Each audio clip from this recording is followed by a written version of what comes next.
Let's check the pixel art animation in Krita, basic tools and UI, and then let's paint and animate this line monster. And if you never made pixel art in Krita before, please check my previous video where I cover all the basics for pixel art using Krita. You can find the link in the descriptions. So let's start just by creating a new file. For now we can use this predefined pixel size. And then let's change the workspace to animation. Go to Window, Workspace and choose the animation. So that gives you the timeline and the onion skinning daggers. And usually I like to open also the brush presets and the advanced color selector. So make a new layer and just paint something in the beginning so we have something to animate. You can start animating by pressing here, add new blank frame. You can also use the add duplicate frame. At the start it doesn't really matter. The blank frame normally adds an empty frame, which means that the canvas is totally empty. The add duplicate frame makes a new keyframe of the things you already have in the canvas currently at the current time. But when making your first animation frame, they both work pretty much the same. And now you can choose new frame from the timeline, and it will automatically, if you make any changes, it will save the new changes to the frame. So like this you can start animating. If this doesn't somehow work for you, check the animation settings menu that you have the auto frame set on, which means it will always make new frame if you choose empty frame and start painting. Also in this menu you can set the beginning and the end frame and also the frame rate. 24 frames per second is fine for now. So here you can keep in mind, if you choose new frame from the timeline, you hit the create empty frame, you will get totally empty frame. But I think it's faster to just choose new frame and start painting with the auto frame option on. But if you want totally empty frame, you can use that button. Next we have the onion skinning option, which is this light bulb icon. The onion skinning lets you see the previous and the next frames, which is pretty useful. And you can see the setups here, where you can set the opacity of the onion skinning, the tints, and how many frames you see, the previous frames and the next frames. Using these numbers you can toggle on and off the onion skinning frame. So now you can make changes to the painting and you will see the last frames. So here's a shortcut to set the end time. Go to the timeline, click with the right mouse button and choose the set end time. So now we can start previewing the animation with the play button. Also here you can use the arrow keys to change the frame. And one really useful thing is to set the keyframes as shortcuts from the Krita configurations. I use the S and A for the next keyframe and the previous keyframe, and these are used all the time. So with these keys you can now jump between the keyframes, which makes things a lot faster. You can also scrub the timeline to change the position. You can click and drag the frame to change the position of the frame. And right clicking the frame you can copy the keyframe and paste it, which make exact copy of the frame, but it will be new unique frame that if you make any changes to the copy, it will be in only that one. The next one is clone frames, which is almost similar to the copy frames, but this time if you clone and paste the other frame and you have two of these and you make a change, it will always be in the both of the frames you cloned. And it's easy to see the cloned version of the keyframes by this blue diagonal frame icon in here. And with this slider you can modify the speed. Let's decrease it slightly. And you have of course the remove keyframe option here. And at the toolbar you have the play button, stop button and the next frame, previous frame and the next keyframe and previous keyframe, which I really recommend to set up the shortcut. You can choose multiple frames by shift clicking and dragging, and if you hold Ctrl while dragging it will copy these frames, which is quite handy. And you can change colors of the frames. For example, if you have some key positions in the animation and you want to difference them from the others. And here's the add duplicate frame, which makes new frame but takes everything that already is in the canvas. But if you have the auto frame mode on, you can just always choose a frame and start painting, and it will make the new keyframe automatically. And of course there's also the remove frame. And from this slot you can change the frame you are on using these arrows, or just entering some number you want and hit enter. In the onion skinning you can set the opacity levels by dragging these bars.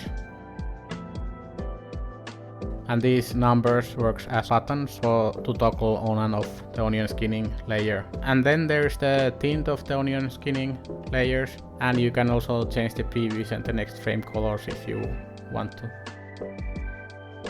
If you need to zoom in or out of the timeline, you can use this button in here. So that covers pretty much the basics of the UI for animating in Krita.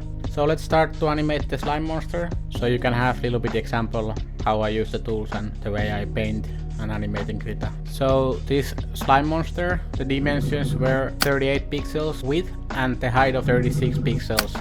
And the way I came up with this size is by checking the main player character in the game and eyeballing about the size I wanted the slime monster to have. So make a new file with this dimension if you want to follow along.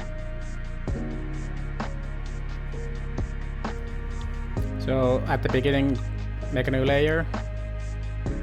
Let's choose some base color for the silhouette and sketch out of the silhouette of the slime monster,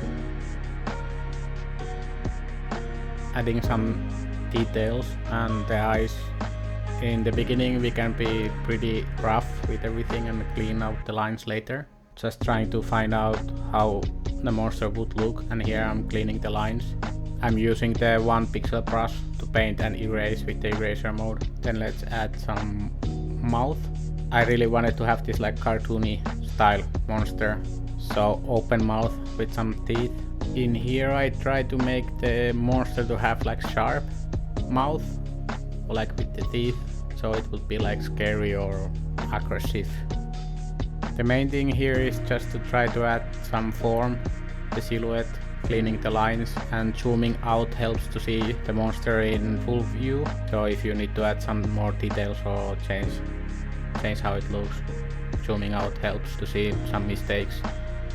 So let's add some fill color, and I started to add already some details, but normally I would recommend just use flat colors in the beginning of the animation and make the animation ready first, and then after you're happy with the animation, then add the details later. It's better that way, you have less work when you're animating without all those extra details. But because the monster was kind of small, I decided to start painting details and get the monster to look good in the beginning of the sketching phase.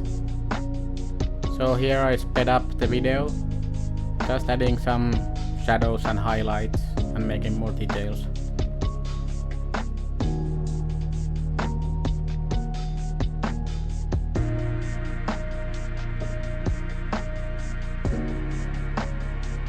I wasn't quite happy of the base cream color, so I decided to adjust it a little bit. So to start animate, I started to make the first blank frame. You can use the shortcut menu or click the button I showed you before. So because I had already those details, I decided to make the most of the animation with the transform tool by selecting pixels and moving them around. So choose a new empty frame and you can start making changes.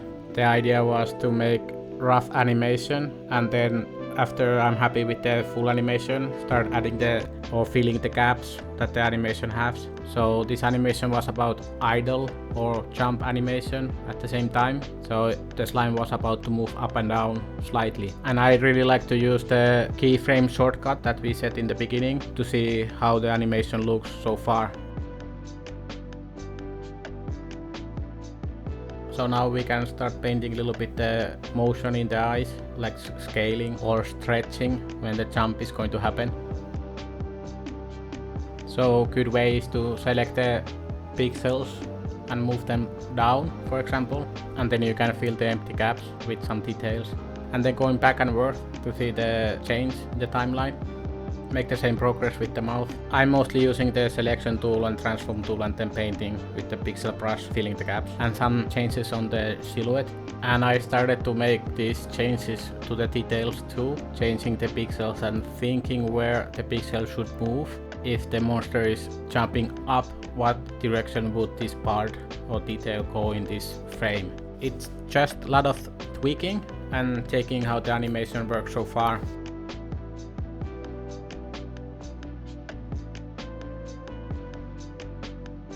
And it's always a good idea to sometimes zoom out and slowly see if you have any mistakes or what area needs some improvements.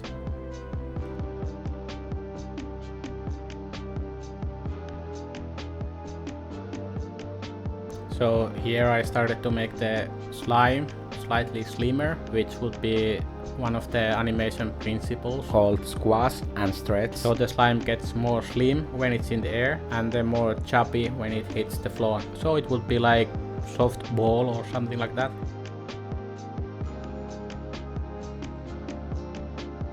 This process is just a lot of tweaking and zooming back and playing the animation to see where I would like to have some improvements. And here moving the mouth up to exaggerate a little bit the movement. And now you can already see that the slime is starting to feel more alive, which is kind of cool already. So because I made all those details before, now I think the best way is just to cut and adjust all of the details separately. But if you would make a bigger character or something that has more details, I think it would be a lot better way just to use flat colors in the beginning and just paint the silhouette and the shape. And after you have done the animation, then start adding the details. But now I'm just cutting and transforming the pixels and then painting the empty gaps. And after animating for a while, I think you will find the best workflow for you. Here I decided to clone the layers of the jump and the landing because in the between frames are pretty much the same, so I didn't want to redo all the work, and I think it looked pretty good and I can preview how the whole animation looks a lot faster. Finally I'm just zooming out and looking at the whole animation and tweaking lots of small details. There's nothing really different anymore in this part. As a final touch, I really wanted to add like a highlight silhouette for the monster to make it to pop up a little bit more, especially in the game, that the player can see the monster better.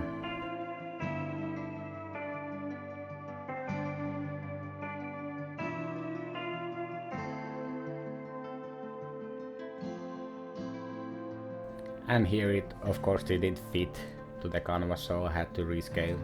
Put 1 pixel more in the top of the canvas.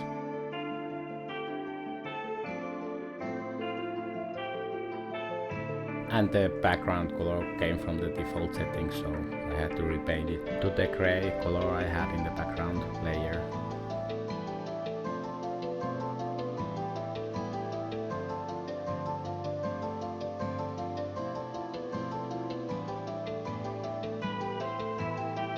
So that's it for the animation, and finally to export it, turn off the background layer so the animation will be transparent. You can go to the file and render animation, and from the render animation settings you can set the first frame, last frame and the file format and the location and the name of the frame. The base name means that each frame will have this base name, underscore and the numbers of the frames.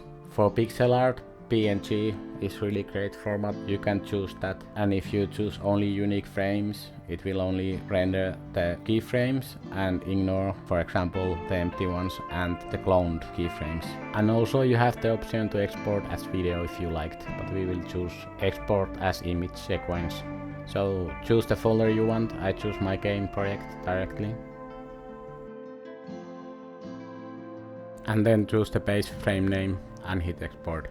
So now you should have the animation ready as unique frames in your folder, and you can use them how you want. I set them in my game and made a new monster animation and some scripting, and then finally it was time to test it. So finally I can say that I was quite happy of the monster, it came pretty much the way I wanted. And the new monster I think added pretty nice gameplay changes to the game. Final animation tips I want to give is that learn all of the basic 12 animation principles. There are a lot of tutorials and videos online about those. And then check the Saints 11's pixel art tutorials. They are pretty amazing. I will put the link in the description. So if you watched this video until this far, I really want to say thank you. If this video was any way helpful and you would like to support me, please check my game on Steam and maybe wishlist it, or even try the demo. And if you are super great, please consider leaving a review.